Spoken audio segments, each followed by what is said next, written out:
Hi, this is Ann Sermons Gillis, and I want to introduce to you one of my good friends. Her name is Dawn Koufakis-Basel. And Dawn has written an amazing book, and this book is about, and let me see a picture of that book. The name of the book is Drawing Your Line, Setting Boundaries Step by Step. So it's a book about boundaries. I think everybody could use boundaries. Dawn, could you just give us a good working definition of the word boundary? Absolutely. My definition for boundaries are the rules and tools we employ to govern our lives for more peace, more sanity, and success. Wow. And so this book is like a workbook. It is a workbook that you can do on your own. It covers 8 weeks or 8 sessions, but I also facilitate women's groups, and we do the program over an 8-week period, and you get the book. The book includes poetry and music and videos and personal stories from myself and my co-writer, Allison Smith. We're both life coaches with our own individual businesses.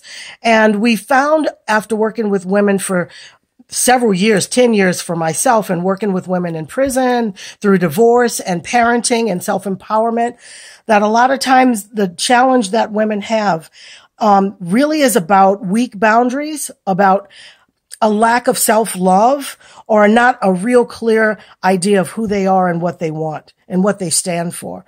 And so the program really takes you through the necessary steps. The first half of the book is really about getting in touch with who you are, what's important to you, and asking some key questions in the book that really send you on a journey of self-discovery through all kinds of activities and journaling and sharing in groups.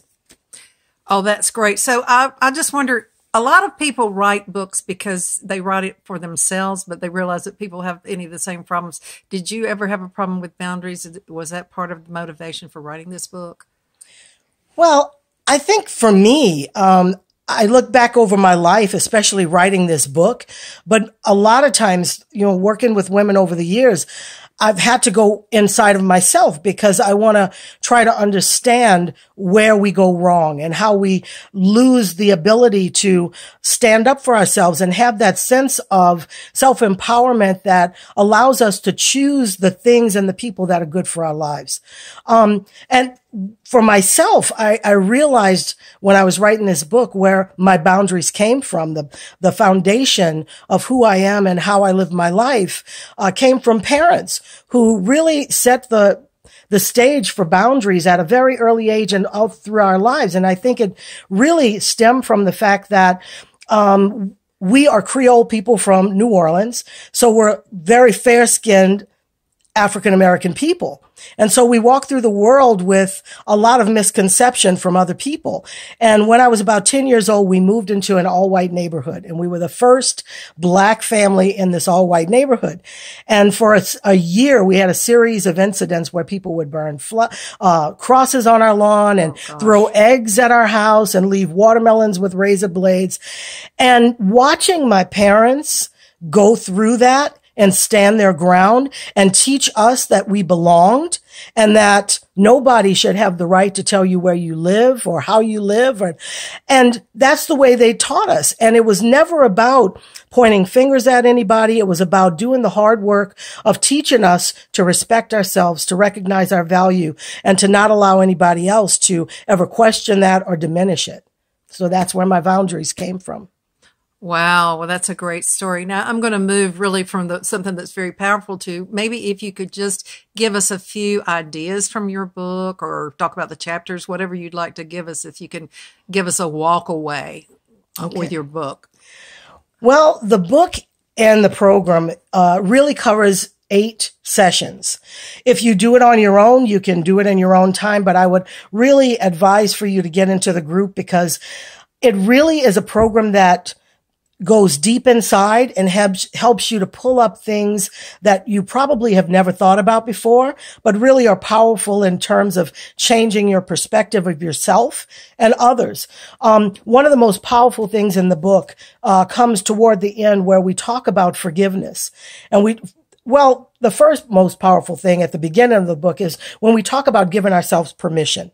Because as women, a lot of times we struggle with this idea that we deserve to ask for help, that we should stop and do the things, find the tools we need, find the people we need, and ask for the help that we need to get stronger and better and supported.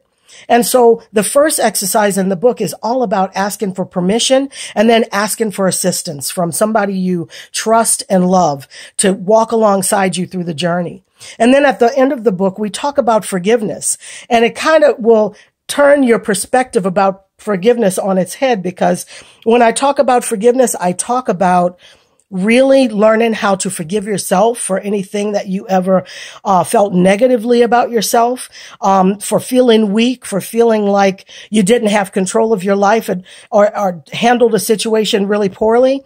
To let all that go. And then also to learn how to shift your perspective about how people perceive the new you once you step into a new way of living and speaking and being, to recognize that instead of pushing back against them or feeling negatively because they respond differently to a new you by confusion or discomfort or what have you, recognize that those are signs that you have changed.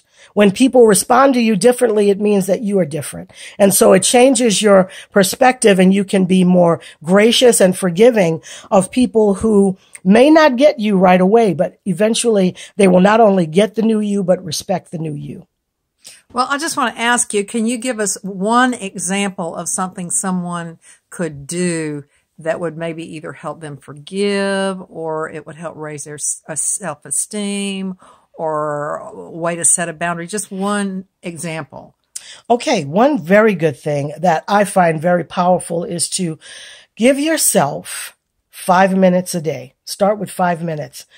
Nobody can take away or deny they don't have 5 minutes. Take 5 minutes. If it's driving to work in the morning, if it's getting dressed in the bathroom, find some sort of self-empowerment CD. It could be music that gives you positive messages. It could be someone talking to you. But do something every morning that gives you that practice of hearing something powerful and positive that you can ingest first thing in the morning.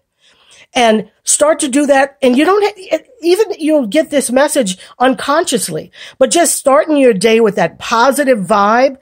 And before long, it'll be a week or so, but those messages will start to float in your head on their own. And it'll start to break up all of that negative stuff that kind of lingers in your subconscious, those messages that tell you you're too fat, you're too old, you're too this, you're not enough that. It starts to move those things to the side, and the positive starts to flow. So this is a very, very powerful practice that you can start with every single day. Wow, that's great. And I've got to agree that if we keep thinking the same thing and just keeping the same thing in our mind, putting the same thing in our mind every day, we can't change. We need some positive influence, outside influence, because a lot of times the inside influence is not where it needs to be yet. And so your book talks about getting to where you need to be. But if you're not there, you got to do something to get from there to here to there. Amen. So I want to thank you so much for speaking with me tonight. Again, this is Dawn Koufakis-Basel, and I have a website called Precipice Life Coaching, PRECIPICE. And you can reach me there, or you can reach me on meetups. I have posted a couple of classes through meetups on setting boundaries as women. So love to hear from you. And let me say, did you say, are you doing any online courses? Because it could be some of the people that are listening to this may not be she's in the Houston metro area. Mm-hmm. Are you doing any online courses? I will be offering an online course in the spring, starting in February. I usually cut the class off at 8 people. So if you're interested, wherever you're living, just reach out to me at Precipice Life Coaching, and I will definitely get back with you, and we can talk about getting you registered to be on my online class. All right. So we're so happy to have you. And remember, you too can draw that line. Amen. Thank you, Anne. Have a great evening, everybody.